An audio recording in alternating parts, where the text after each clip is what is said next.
Hello जी, good morning.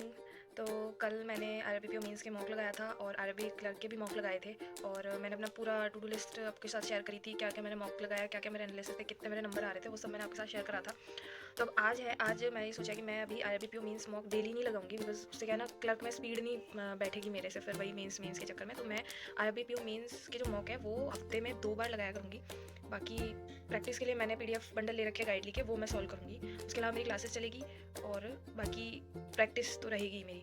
तो अभी सबसे पहले मुझे सीए की क्लास लेनी है, उसके बाद मेरे को मॉक लगाने हैं और मॉक एनालिसिस देने हैं। तो अब मैं सीए की क्लास ले रही हूँ सबसे पहले।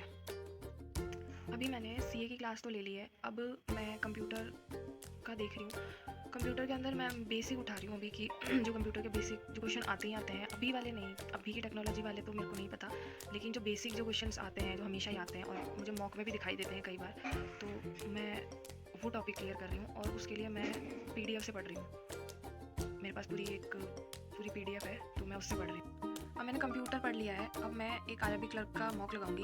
ये मेरा आज के दिन का पहला मॉक है क्लर्क का, तो वो मैं लगाती हूँ और मैं बताती हूँ मेरे कितने क्या मार्क्स आए हैं। मैंने आज का अपना पहला आरबी क्लर्क का मॉक लगाया है और इसमें जो मेरे मार्क्स हैं मैं दिखाती हूँ। ये आईपीएस आरबी क्लर्क का मॉक है, इसमें रैंक मेरी ये है, मार्क्स मेरे 63.5 है, अटेम्प्ट मेरे इतने ही थे और ये मेरी एक्यूरेसी है, ये मेरे परसेंटाइल है। रीजनिंग के अंदर तो पूरा सही है, इसके अंदर 23.5 और 26, बस ये मेरा ओवरऑल था। रीजनिंग का तो पूरा सही था, रीजनिंग के अंदर तो मेरे पूरे सही थे एकदम, लेकिन क्वांट के अंदर 2 गलत हो गए और ये स्पीड नहीं बैठ रही है, या ये यहीं सिंप्लीफिकेशन में इनमें ही मेरी स्पीड हो जा रही है, तो बाकी मैं अटेम्प्ट ही नहीं कर पा रही हूँ। मेरे को क्लर्क के अंदर स्पीड का देखना पड़ेगा, बड़ी स्पीड बहुत ही कम हो रखी है। अब इसके बाद में मैं अब गाइडली पीडीएफ जो मैंने बंडल ले रखा है उसमें मैं आरबीपीओ मेंस वाला, वो मैं रीजनिंग और क्वांट के पीडीएफ सॉल्व करूँगी। मैंने पीडीएफ बंडल काफ़ी पहले से ले रखा था और इसके अंदर मैंने काफ़ी डेज़ कंप्लीट कर लिए थे। अब मैं जो डे आज सॉल्व करने जा रही हूँ वो मैं आपको बताती हूँ। आज मैं ये डे 32 वाला सॉल्व करूँगी और इसके अंदर पहले तो मैं ये रीजनिंग का पूरा पीडीएफ सॉल्व करूँगी, उसके बाद में मैं ये क्वांट वाला पूरा पीडीएफ सॉल्व करूँगी। इन दोनों को सॉल्व करते करते मुझे कम से कम 1 या 1.5 या 2 घंटा भी लग सकता है, बिकॉज इसके अंदर जो डीआई और वो सब आती है बड़ी कैलकुलेटिव आती है और पजल्स वगैरह भी काफ़ी ट्रिकी आती है।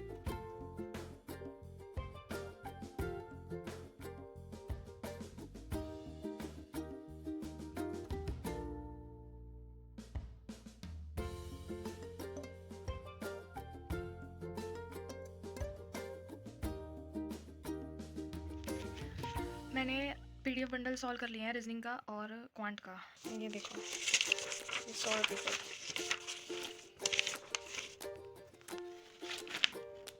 इतने ट्रिकी से तो इसके अंदर क्वेश्चन भरे पड़े हैं। तो गाइडली का है, ऊपर से कॉम्प्लिकेटेड से डीआई है, इतनी कॉम्प्लिकेटेड से पजल है, बट ठीक है, हो गया। डे 32 तो कंप्लीट हो गया, कल डे 33 करेंगे। अभी तक मैंने एक सीए की क्लास ले ली है, एक आरबी क्लर्क का मॉक लगा लिया है और कंप्यूटर का पढ़ लिया है और मैंने ये पीडीएफ के क्वांट और रीजनिंग के पीडीएफ बंडल सॉल्व कर लिए हैं और मेरे को जीके पढ़नी है, करंट अफेयर्स पढ़नी है। अब मैं सोच रही हूँ मैं 5 महीने या 4 महीने का लेके चलूँगी। मैं जुलाई, जून, जुलाई, मार्च, अप्रैल का नहीं लेके चल रही हूँ, बहुत लंबा पड़ जाएगा। मैं जुलाई, अगस्त, सितंबर, अक्टूबर, नवंबर, क्योंकि दिसंबर में भी है, तो ये दिसंबर के 5 महीने का मैं करंट अफेयर्स कवर करूँगी, बस। इसके अलावा नहीं, और इसमें से मैं क्विज़ लगाऊंगी, इससे पहले कि मेरे से याद होने, मेरे से वो होना। और मेरे को क्विज़ लगाने हैं जीए के और एक mock drill, CA mock drill मुझे पढ़ना है।